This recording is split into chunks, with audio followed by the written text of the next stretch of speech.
Bencana alam adalah peristiwa alam yang terjadi secara tiba-tiba dan hebat yang menyebabkan kerusakan yang signifikan pada lingkungan, harta benda, dan bahkan manusia. Peristiwa ini merupakan bagian alami dari siklus bumi dan dapat muncul dalam berbagai bentuk, mulai dari gempa bumi, tsunami, hingga banjir, badai, dan kekeringan. Setiap bencana alam memiliki karakteristik dan dampak yang berbeda-beda. Misalnya, gempa bumi melepaskan energi dalam bentuk gelombang seismik yang dapat mengguncang permukaan bumi, menyebabkan kerusakan bangunan dan infrastruktur, serta memicu tsunami. Banjir terjadi ketika air yang meluap dari sungai, danau, ataupun laut merendam wilayah daratan dan mengakibatkan kerusakan infrastruktur, pertanian, dan juga pemukiman. Dampak bencana alam dapat sangat merugikan, baik secara fisik maupun sosial. Kerugian material seperti kerusakan bangunan, infrastruktur, dan harta benda merupakan dampak yang paling terlihat.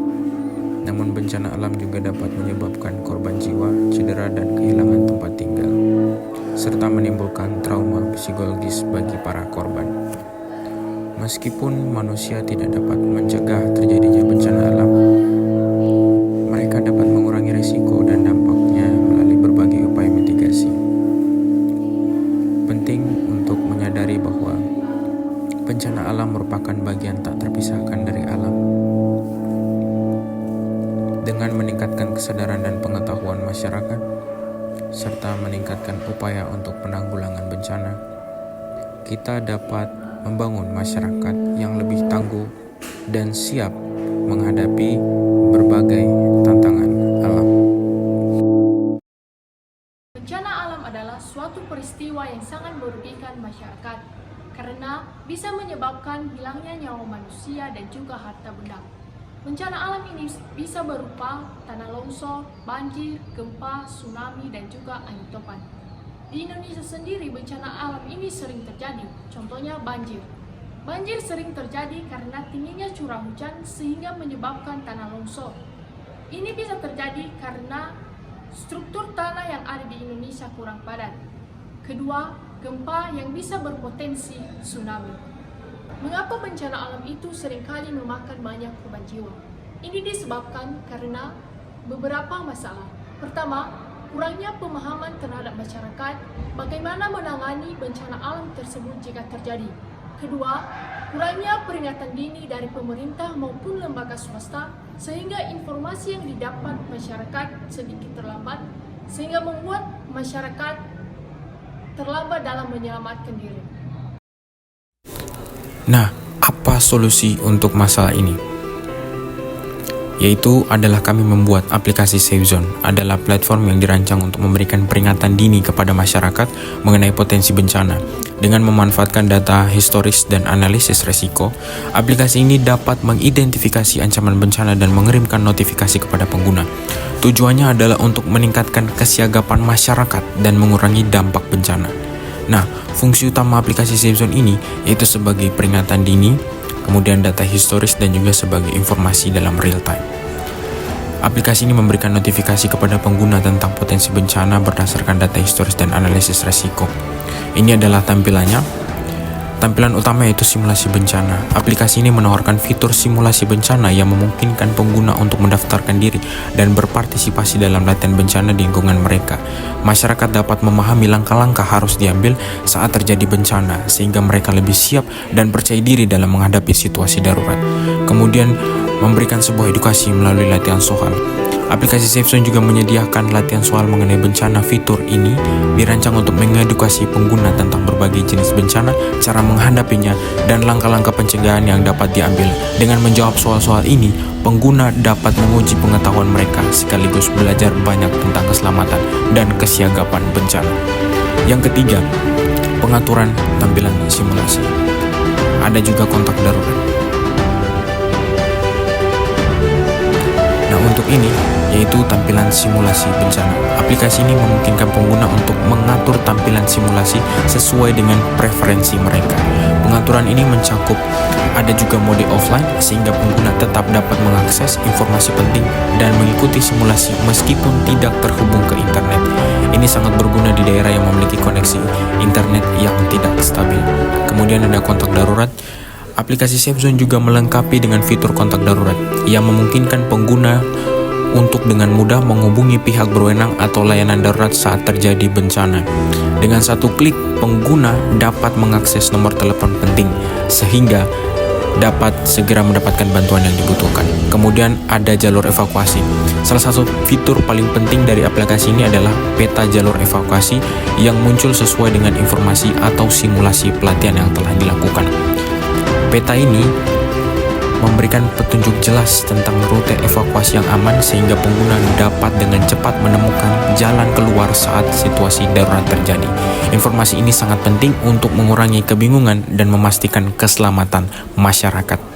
Dengan menggabungkan simulasi bencana, edukasi pengaturan tampilan, kontak darurat, dan jalur evakuasi, aplikasi SafeZone menjadi alat yang komprehensif untuk meningkatkan kesadaran dan kesiagapan masyarakat terhadap bencana.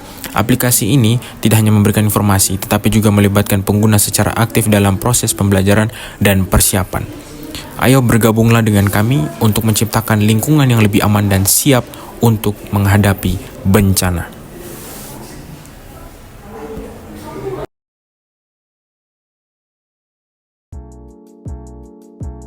Baik, lanjut pada bagian flowchart. Jadi ketika membuka aplikasi akan terlihat tampilan utama, yaitu berupa peta. Nah, di tampilan utama ini ada menu dan juga ada pencarian di bagian atas, lalu di bagian bawah ada lokasi, beranda, lapor, kontak, dan juga profil. Oke, bagian pertama ada menu, ada berisi sumber data yang nanti ketika diklik akan langsung masuk ke sumber-sumber data yang kami gunakan. Kemudian ada pilihan untuk masuk atau daftar, login atau register. Kemudian ada pilihan mode online dan mode offline. Ada pilihan notifikasi on atau notifikasi off. Kemudian ada riwayat yang nantinya akan menampilkan halaman riwayat dan juga riwayat pencarian dan juga halaman pencarian. Kemudian menu bantuan akan menampilkan bantuan untuk pengguna seperti melaporkan bug ataupun bantuan dalam menjalankan aplikasi. Kemudian halaman edukasi berisi edukasi ketika terjadi peringatan bencana atau malah ketika terjadi bencananya. Dan juga ada bagian simulasi. Ini nantinya berisi preview seperti apa bila terjadi bencana, kemudian bagaimana dan juga bagaimana cara untuk mendaftarkan diri pada simulasi-simulasi yang akan diadakan. Kemudian lanjut pada bagian bawah ada lokasi yang ini nantinya akan kembali ke bagian peta, ke tampilan utama. Kemudian bagian beranda akan menampilkan cuaca, opsi untuk login atau register, dan juga info bencana terkini atau info bencana yang terakhir masuk. Kemudian ada bagian laporan, ini untuk melapor ketika ada peringatan bencana atau sedang ada bencana di daerah sekitar pengguna.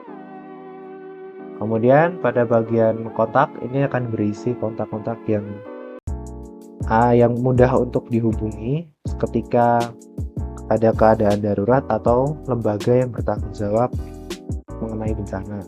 Kemudian bagian profil adalah berisi nantinya untuk mengedit informasi pengguna. Bagian terakhir, bagian pencarian, ini bagian atas tadi akan menampilkan riwayat dan juga pencarian kita yang sebelumnya sudah gitu. Nah, ketika semua ini nanti akan langsung selesai, langsung ke finish, jadi bisa langsung kembali ke langkah sebelumnya atau bisa langsung kembali ke tampilan utama atau peta ini. Baik, sekian dan terima kasih.